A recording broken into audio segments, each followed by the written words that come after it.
আসসালামু আলাইকুম, সবাইকে স্বাগত জানাচ্ছি আমেরিকা ফ্লোরিডা অঙ্গরাজ্যের ফোর্ট লডারডেলে। তো ভাবলাম আমি যে এলাকাটায় থাকি সেটা একটু হেঁটে হেঁটে দেখাবো। এই লেকটা আপনারা দেখেন কী সুন্দর হাঁস, কত রকমের হাঁস যে এখানে দেখা যায়। হাঁস, বগা থেকে শুরু করে কচ্ছপ, কত রকম। মনে হচ্ছে যে কোনো এক চিড়িয়াখানার মধ্যে আছি। এই যে দেখেন, ওই যে দুইটা বগা খেলাধুলা করতেছে। সকালের এই ধরনের প্রাকৃতিক সৌন্দর্যগুলো দেখলে মনটা আপনার অটোমেটিকলি ভালো হয়ে যাবে। দেখেন, জাস্ট একটা বিষয় দেখে, এটা হলো খুব কমিউনিটি। এখানে অনেক বাংলাদেশি ফ্যামিলি আছে, কিন্তু দেখেন কত পরিষ্কার পরিচ্ছন্ন। এখানে জানালার চিপা চাপা দেওয়া জিনিসপত্র পালানোর নিয়ম একদমই নাই, কেউ পালায়ও না। মানে সবাই এখানে নিয়মকানুন মেনে চলে। দেখেন কী সুন্দর দৃশ্য। বাংলাদেশে ডগিতে এই ধরনের দৃশ্য দেখা যায় যে অগল মাছ খায়, আর ইয়ানে কি সুন্দর পরিষ্কার পরিচ্ছন্ন জায়গায় এইরকম একরকম সাদা বগা, আর একবার ইয়ানে কালা বগা। এই যে দেখছেন কি সুন্দর দৃশ্য। ও মাসি যার হিঁচে হিঁচে আইয়ে।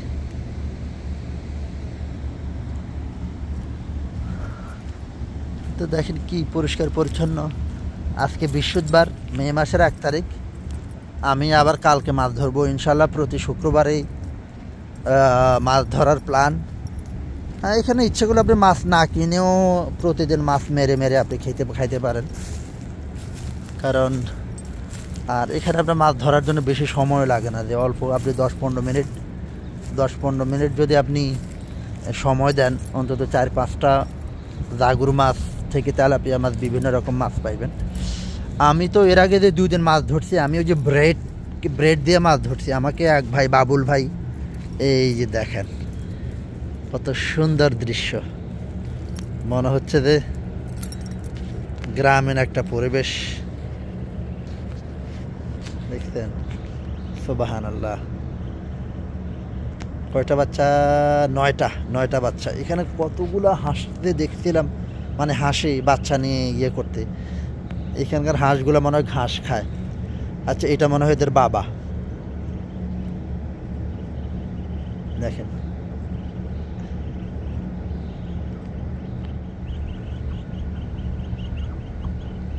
মানে হাঁসের এগুলোর শব্দগুলো শোনেন, মানে ডাকটা শোনেন।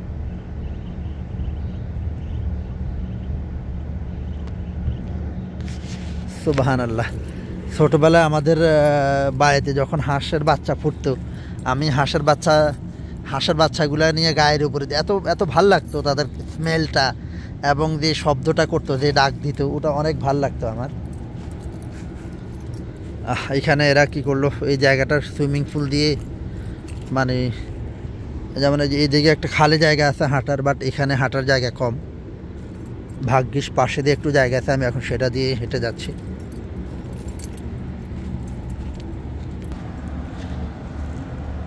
এখানকার বেশিরভাগ লেকগুলা আপনার সমুদ্রের সাথে লিঙ্ক, বাট এটা হলো আবদ্ধ লেক। এটা এই জন্য এটাতে হাফ ওরে হাফ হোক গিয়া। আমেরিকাতে হাফ। অনেকেই বলছে যে ফ্লোরিডাতে অনেক সাপ দেখি। এটা কি কেউ চিনলে একটু বলবেন, এটা কি সাপ?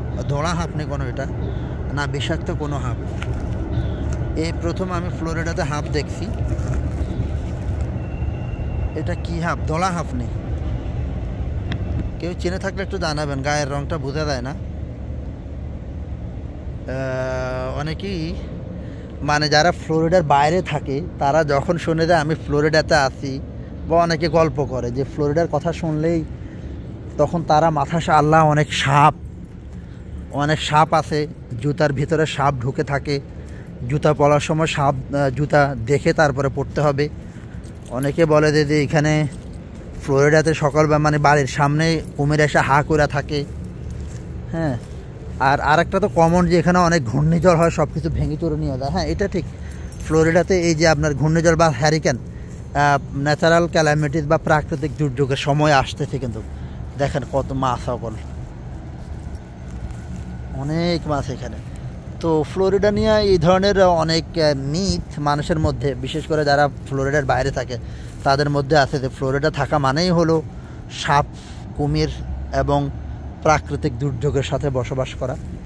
আর প্রাকৃতিক দুর্যোগের বিষয়টা অতটা অসত্য না হলেও বাকিগুলো তো আমি ফ্লোরিডাতে সে ডিসেম্বর থেকেই আছি, আমার জুতার ভিতরে কখনো সাপ ঢোকে নাই। তো এটা আসলে অসত্য কথা, মানে ফ্লোরিডা বাংলাদেশের মতো আমার মনে হচ্ছে বাচ্চা নিয়ে বসে আছে। দেখেন দেখি, ও না, সাধারণত এরকম বাচ্চা নিয়ে বসে থাকে। এর আগে একটা ভিডিওতে হয়তো আপনারা দেখছেন। দেখেন কি সুন্দর দৃশ্য। আমার যেটা মনে হচ্ছে এই অ্যাসোসিয়েশন এরা যেটা করতে পারে, এই লেকের পাড়ে হাঁটার একটু রাস্তা রাখতে পারে, তাইলে এখন আমি এই যে লুঙ্গির কাঁথা ধরে ধরে আমি আঁটতেছি, তখন আর লুঙ্গির কাঁথা ধরা লাগতো না। আসে যা মরিনি রয়েছি, বুঝলাম না। দেখেন এই যে তো অর্ধেক আসে যা মরে গেছে না, কোনো বুঝতে পারতেছি না। দেখেন কত সুন্দর পাখির শব্দ। এই যে দেখেন কাঠঠোকরা পাখি, দেখেন কাঠঠোকরা পাখি এখানে। ও কোন দিকে চলে গেল? এই যে চলে গেছে। কাঠঠোকরা পাখি, বিভিন্ন রকম পাখি এই জায়গায়।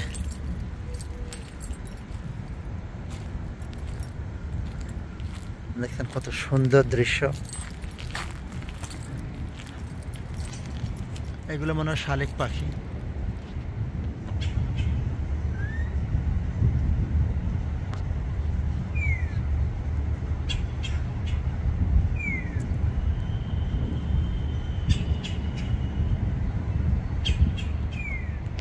শালিক পাখি কেন এগুলা? কেউ দেখলে একটু বলবেন। দেখছেন এখানে আরো সকালে আসলে মনে হয় আরো সুন্দর পাখির ডাক শোনা যেত।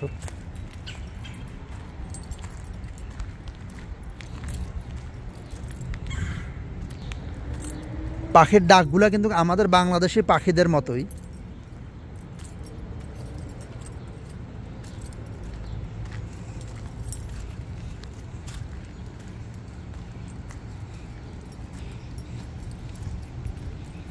দেখেন কি সুন্দর, কি সুন্দর মনোরম দৃশ্য। সুবহানাল্লাহ। এবং বাতাসটা এত সুন্দর।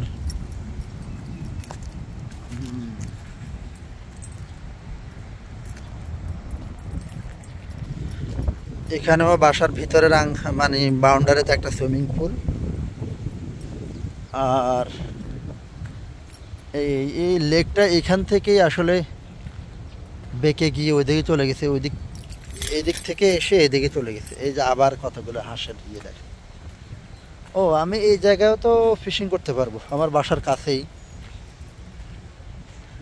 আমি আপাতত এখন আমার বাসা পরিবর্তন করে এই বাসাটায় আসছি। এটা মনে হয় এর আগে একটা ভিডিওতে বলছি।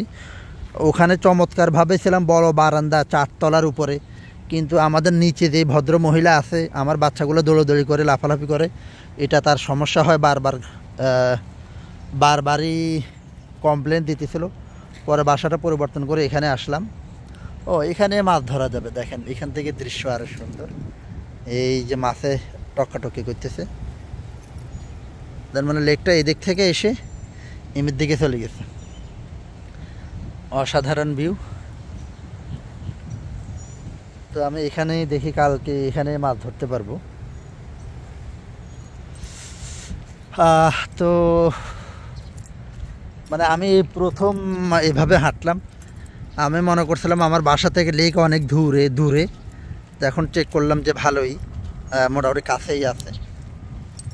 এটা হলো এই এরিয়ার বাইরে, তবু হেঁটে যাওয়ার একটা সিস্টেম আছে।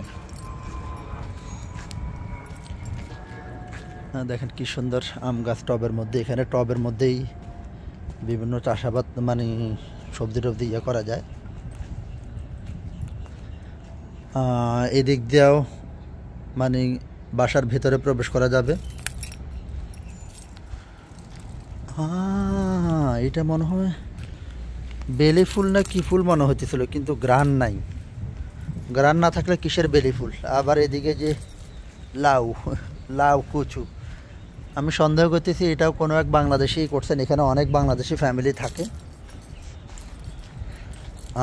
আবার দেখেন এখানে আনারস, অনেকগুলো আনারস করে রাখছে। আবার এদিকে আম গাছ, সব কিছু মিলিয়ে চমৎকার একটা এলাকা। তো আমি এখন এই বাসাটাতে আছি নিচতলা। আমার বাচ্চাগুলারে বলছি ইচ্ছা মতো লাফালাফি করো, কোনো সমস্যা নাই। আর আমিও গার্ডেনিংয়ের প্রস্তুতি নিচ্ছি। ওয়েস্ট পাম বিচের কুমিল্লার বাংলাদেশি ভাই নীর আহমেদ, উনি আমাকে একটা বেগুন এবং 2টা কাঁচামরিচের চারা দিছে। আমিও এই জায়গাটায় মানে বিভিন্ন সবজি টবজি করব, মানে মাটি খনন না করে টবে ইয়ে করা যাবে, যেমনটি এই যে ওনারাও করতেছেন। তো সবাই ভালো থাকবেন। আসসালামু আলাইকুম রহমতুল্লাহ।